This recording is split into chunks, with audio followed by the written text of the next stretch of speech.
야, 주 예수의 은혜와 평강이 있을지어다.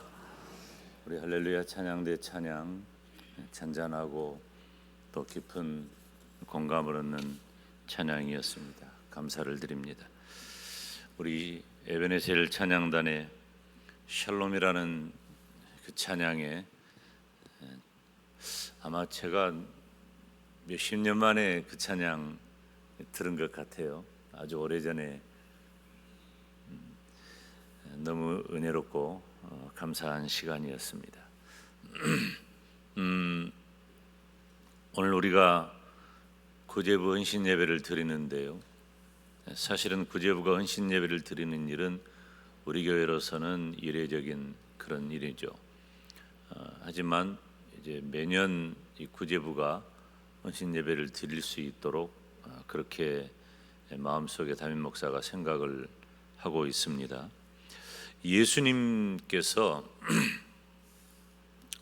이 땅에 오셔서 사신 시간 중에 공적 생애를 공생애라고 하는데, 그 공생애는 예수님께서 어떤 분인가라고 하는 것을 알려주는 시간이에요. 그러니까 예수님이 30년 동안 살아오시는 과정에서 물론 예수님의 육신의 아버지, 육신의 어머니는 예수님이 어떤 분인가를 알았죠. 그런데 사람들은 몰라요. 심지어 형제들도 몰라요. 그런데 예수님께서 마지막 3년 반의 시간을 지내면서 예수님이 누구신가를 드러내시는 거예요.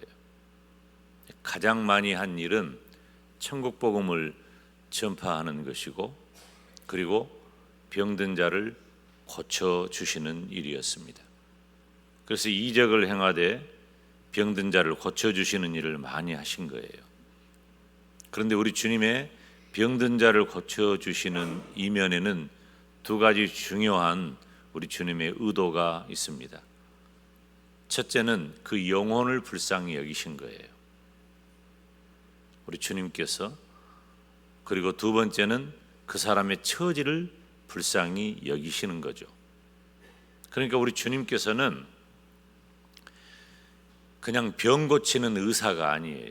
우리 주님을 이야기를 할 때 예수님이 어떤 분이냐, 만병의 의원이다, 이런 표현을 씁니다. 물론 우리 주님께서 모든 병을 다 고치실 수 있는 능력의 하나님이시죠. 그렇지만 병을 고친다 라는 그런 눈에 보이는 것보다도 우리 주님께서는 병든 자의 영혼을 불쌍히 여기는 마음이 있으신 거죠. 그래서 병든 자의 영혼을 불쌍히 여기시는 마음이 있었기 때문에 그 병든 자를 실제로 치료하여 주셔요. 그리고 병든 자를 치료하신 다음에 우리 주님께서 하시는 말씀이, 가라, 네가 네 믿음이 구원을 받았다, 네 믿음이 너를 구원하였다 라고 영혼의 구원도 선포하십니다.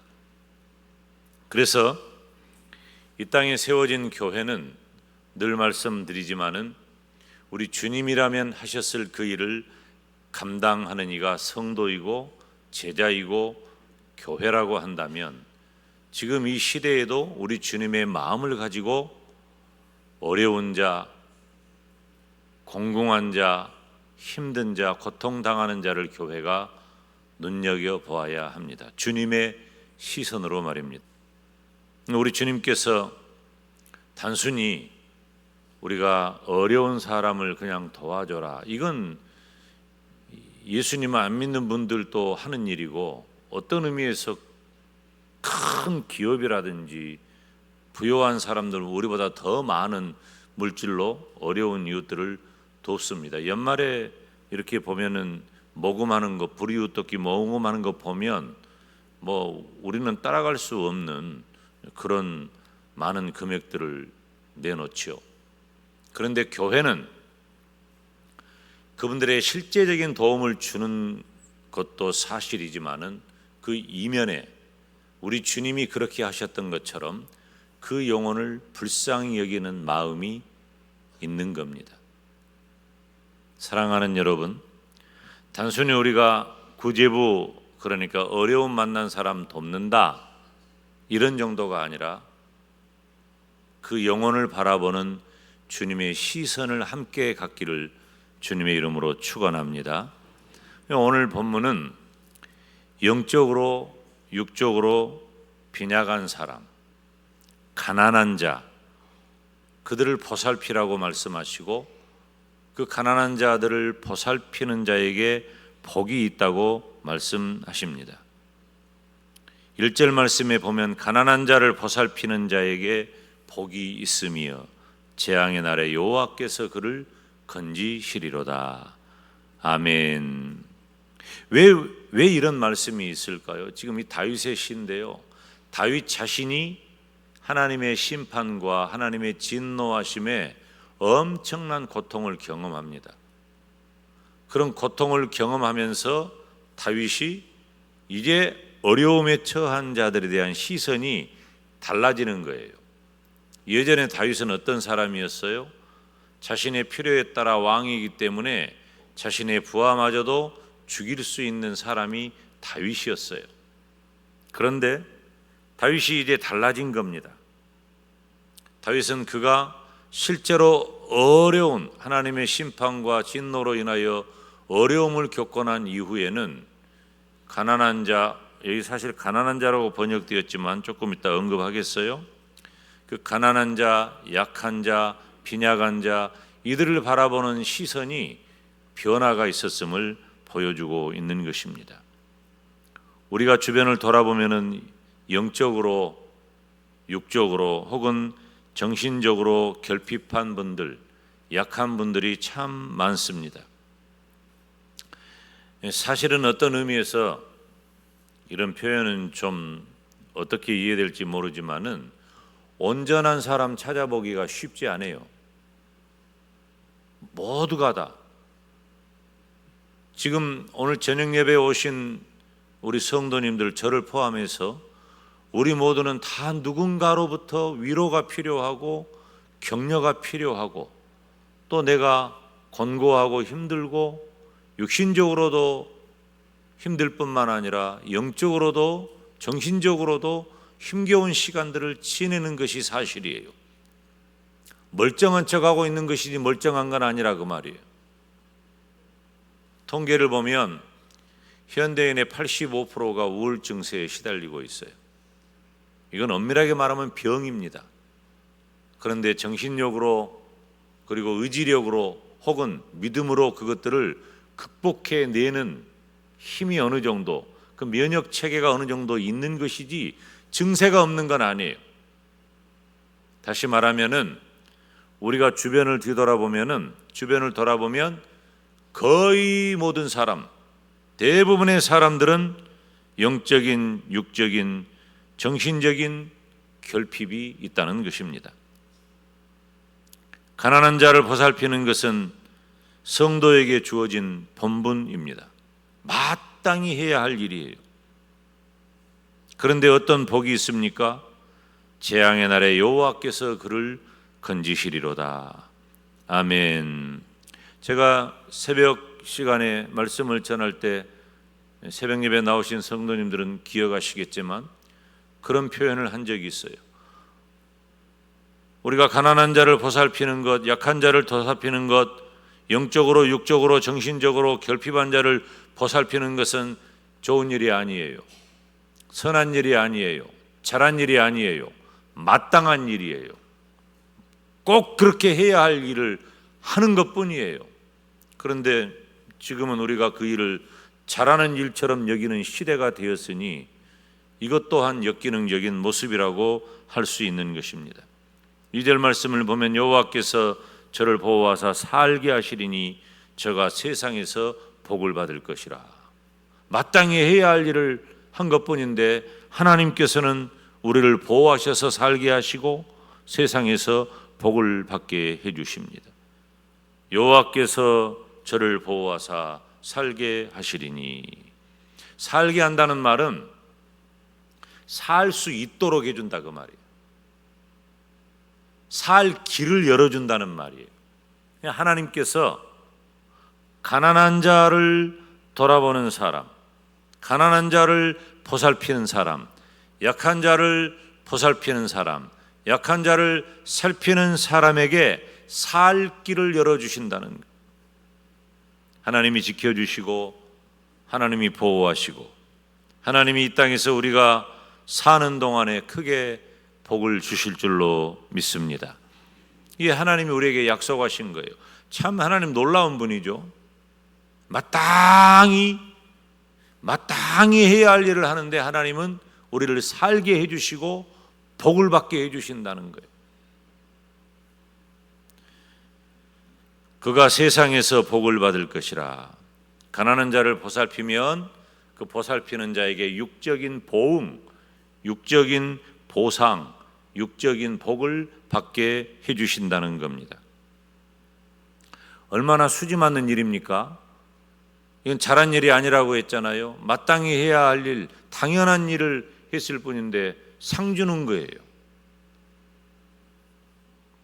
부모님에 대한 효도를 아무리 강조해도 지나침이 없잖아요. 그런데 에베소서 6장에 있는 말씀처럼 주 안에서 내 부모를 공경하라, 이것이 옳으니라 그랬잖아요. 이 한문 성경이 아니지, 중국어 성경을 보면은 그 당연이라고 하는 단어를 썼어요. 당연하다는 말은 무슨 말이에요? 마땅한 일이다, 그렇게 해야 된다 하는 거죠. 그런데 부모를 공경하는 일을 하는 사람을 하나님께서는 어떻게 하신다고? 땅에서 장수하고 잘되게 해주신다 그랬어요. 하나님은 그런 분이셔요. 같은 맥락에서 어려운 형제와 이웃을 돌아보는 자들에게, 즉 가난한 자를 보살피는 이들에게 하나님께서는 이 땅에서 육적인 복을 받게 해 주십니다. 11절에 보면은 2절에는 그를 그 원수들의 뜻에 맡기지 말라고 했고 11절에 보면은 내 원수가 나를 이기지 못한다고 했어요. 하나님이 견고하게 지켜줘요. 여러분, 악한 사단 마귀는 어떻게 합니까? 호시탐탐 우리를 노립니다. 호시탐탐 우리를 무너뜨리려고 합니다. 그런데 참 놀라운 말씀을 우리에게 주셨어요. 가난한 자, 결핍한 자, 약한 자를 보살피는 자에게는 원수 마귀가 마음대로 못한다는 거예요. 절대 이기지 못한다. 여러분, 예수님을 믿는 성도가 선한 행동을 하는 것, 선한 일을 하는 것은 엄청난 일입니다. 우리가 마땅한 일 같지만 누구나 그렇게 감당하지 못하고 그 일을 실제로 감당하는 일을 하나님께서는 기뻐히 여기신다는 겁니다. 하나님께서 반드시 축복하시되 가정의 앞길도 열어주시고 자녀들의 앞길도 열어주시고 물질의 앞길도 열어주시고 생업과 직장의 앞길도 열어주시고 나를 돕는 자의 앞길도 열어주실 줄로 믿습니다. 보상을 바라는 건 아니에요. 약속을 제가 지금 말씀을 드리는 거예요. 우리가 무언가를 바라고 기대하면서 내가 이렇게 잘하면 나에게 이것을 보응해 줄까? 이런 계산법을 말하는 게 아니에요. 어떤 분이 나한테 그러더라고. 목사님, 세상에는 공짜가 없습니다 그래요. 세상에는 공짜가 없대. 그러니까 반드시 등식이 성립이 된다는 거예요. 그건 내 계산법하고는 조금 안 맞아요. 세상에는 공짜가 너무 많아요. 우리가 먼저 공짜로 구원받았잖아요. 공짜로 은혜 받았잖아요. 우리가 받은 것이 다 공짜인데 왜 공짜가 없다고 나는 기대하고 바라고 보응을 생각하냐 그 말이에요. 우리가 공짜가 받은 것이 영원한 생명이라고 한다면 그것보다 더 큰 것이 어디 있어요. 1만 달란트라 그랬어요. 주님이. 환산이 안 되는 금액이에요. 환산이 안 되는 금액이에요. 뭐 일십, 백, 천만, 십만, 백만, 천만, 억, 10억, 100억, 1000억. 뭐냐? 조. 병에 해당하는 금액이에요. 이게 계산이 됩니까? 우리 주님은 내가 받은 구원을 나에게 베풀어 주신 은혜를 그렇게 상상 못할 단위라고 설명해 주고 있는데, 우리가 세상에는 공짜가 없다? 공짜로 받은 것이 천지 사방에 널려 있는데 왜 공짜가 없다고 하는 거예요? 우리는 계산하면 안 됩니다. 계산하면 안 돼요. 계산하면은 500데나리온도 아까워서 못 내놓고 탕감 못 해주는 우리 주님의 비유에 등장하는 그 인물하고 우리가 다를 바가 뭐가 있냔 말이에요. 그러나 우리 하나님은 우리가 그 일을 행할 때에 우리가 그것을 바라거나 기대하거나 계산 방식에 의해서 내가 이렇게 하니 하나님이 이렇게 해주신다는 등식이 성립해서가 아니라 하나님께서는 반드시 축복해 주신다. 반드시 육적인 복을 받게 해 주신다. 저는 목사니까 여러분들에게 축복해요. 영적으로 육적으로 가난한 자, 약한 자, 결핍한 자를 잘 보살핌으로 이 땅에서도 복을 받기를 주님의 이름으로 축원합니다. 등식의 개념이 아니라니까요. 하나님의 약속의 개념이에요. 가히 없이 베풀어 주시는 하나님의 은혜의 개념이라 그 말이에요. 하나님이 우리의 영원한 생명도 구원해 주시고 온 산 천지 우주 만물의 모든 것들을 나를 위해 다 존재하게 해 주셔서 공짜로 은혜로 베풀어 주셨는데, 우리가 그 하나님 앞에서 계산기 두드리고 우리가 그 하나님 앞에서 어떤 등식을 성립시켜 가지고 내가 이렇게 하면 하나님이 이렇게 해 주실 것이다라는 얄팍한 계산법으로 우리가 믿음 생활을 하겠다는 겁니까? 그것 아니에요.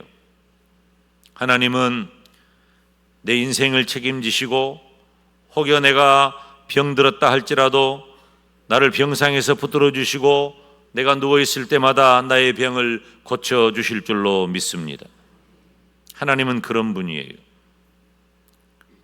사랑하는 여러분, 여기 말씀을 보면 지금 다윗이 경험한 일을 마음에 두고서 쓴 시편이잖아요. 그러니까 다윗이 그 엄청난 그 곤고한 시간을 지내놓고 이 시편을 기록한 거예요. 그러니까 다윗의 마음이 얼마나 절실하고 절박하고 하나님이 베풀어 주신 은혜가 얼마나 감사했겠어요. 여러분, 우리가 흔히 하는 말이 있잖아요. 안 당해보면 모른다 그러잖아요. 안 당해보면 몰라요. 와, 여러분 진짜 그런 것 같아요. 사람이 확 변하더라고. 사람이 경험하고 나니까 사람이 확 바뀌는 거예요. 갑자기 바뀌는 거예요. 너그러워지고 관용이 있고, 그리고 지갑을 열 줄도 알고, 어려운 분을 도울 줄도 알고, 긍휼한 마음도 생기고, 이런 경험치가 지금 다윗에게서 발동하고 있는 것입니다. 다윗이 경험해 보니까 하나님께서는 병상에서 나를 붙들어 주시고 나의 병을 고쳐 주셨는데, 이 건강의 복을 말하고 있잖아요. 여호와께서 그를 병상에서 붙드시고, 붙든다는 말은 꽉 쥔다, 강하게 한다 그 말이에요. 강하게, 압박 붕대를 말듯이 강하게 해주신다는 겁니다. 그리고 우리가 힘이 없고 무기력하고 면역력이 떨어지고 연약해질 때 뭔가 마시면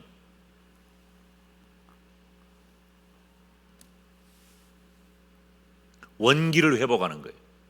이것을 바로 붙드신다 그런 말이에요. 원기를 회복한다.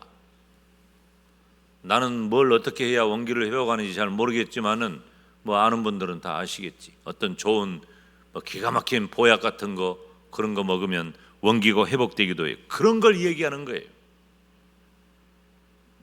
가난한 자를 보살피는 자에게는 우리 주님께서 질병을 고쳐주시고 건강을 주시는데, 그 이유가 더 많은 영혼을 돌보도록 우리를 세워주시는 겁니다.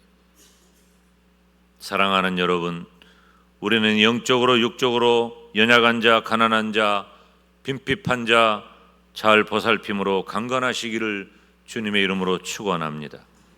근데 이 가난하다는 말이 돈 없다 하는 그런 정도의 개념으로만 이해되는 게 아니에요. 이 단어를 보면은 히브리어 원어를 보면은 연약하다, 가냘프다, 힘이 없다, 혹은 병약하다. 그러니까 모든 약한 것, 결핍한 것, 부족한 것, 안 되는 것, 힘든 것 다 포함되는 말이에요.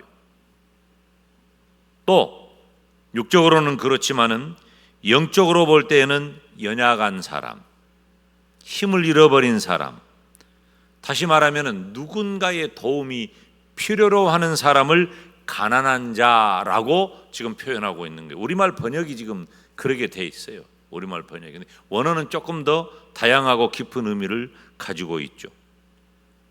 다시 말하면은 1절에 등장하는 이 가난한 자는 누구냐면은 누군가의 도움이 필요한 사람이에요. 즉 따라서 합시다. 나의 도움이 필요한 사람. 아멘. 누군가의 도움이라고 하니까 누가 도와주겠지 하고 팔짱 끼고 뒷짐지고 있으란 말이 아니에요. 나의 도움이 필요한 사람이란 뜻이에요. 나의 도움이. 사랑하는 여러분, 우리가 이들을 돌아보고 보살필 때에 하나님께서는 재앙의 날에 저와 여러분을 건져 주시겠다고 약속했습니다. 재앙의 날은 어떤 때입니까? 여호와의 진노의 날입니다. 마지막 심판 때입니다. 악인과 의인이 생명과 멸망으로 구별된 때입니다. 여러분, 이게 무슨 말입니까? 착한 일 좀 했다고, 어려운 사람 좀 도왔다고, 우리가 마지막 심판 때에 악인과 의인이 구별될 때에, 생명과 멸망으로 구별될 때에 하나님께서 착한 일 좀 했다고 생명의 자리에 옮겨주시고 그렇게 우리를 구원해 주신단 말이에요. 그런 의미가 아니에요. 여기서 어려운 이들을 돌아보고 보살피는데 영혼을 사랑하며 돌보는 자를 하나님께서 심판에서 건져 주신다는 말은 바로 예수님을 믿는 성도된 저와 여러분이 그 사명을 잘 감당하면 심판의 날에 하나님께서 저희들에게 생명의 은혜를 베풀어 주신다는 겁니다. 그러므로 교회는 영적으로 육적으로 가난한 분들, 연약한 분들, 빈핍한 분들을, 결핍한 분들을 보살펴야 할 줄로 믿습니다. 우리 교회는 시마다 때마다 이런 일들을 잘 감당하려고 애를 쓰죠. 명절 때도 그렇고, 그리고 또 절기 때도 그렇고, 연말이 되면은 또 우리는 세 단계로 예수사랑 릴레이를 진행을 하죠. 그런데 그것뿐만 아니라 일상적으로도 담임 목사에게 그런 일들을 부탁해 온 분들이 많아요. 어려운 분들 도와달라고, 어려운 분들에게 제공해 달라고. 그런 분들이 참 여러분이 있습니다. 얼마나 감사한지 몰라요. 바울은 그런 분들을 향해서 뭐라고 말하냐면은 여호와께, 하나님께 향기로운 예물이라 그랬어요. 향기로운 제물이라 그랬어요. 우리가 하나님 앞에 드려지는 그 헌금만이, 예배 시간에 바쳐지는 그 헌금만이 향기로운 제물이 아니라 바로 힘들고 어려운 형제와 이웃을 돌아보는 것, 오늘 저녁에 이렇게 구제 헌금을 드리는 것, 이것도 하나님 앞에 향기로운 제물이 된 줄로 믿습니다. 중요한 건 뭐냐? 재앙의 날, 마지막 날에 우리 주님께서 착한 일을 행한 자, 어려운 이들을 돌아본 자, 그들을 구별해 가지고 그들에게 생명과 구원의 은혜를 주신다는 것은 저와 여러분에게 이런 명령을 주시는 거예요. 얘들아, 너희는 천국 갈 사람 아니냐?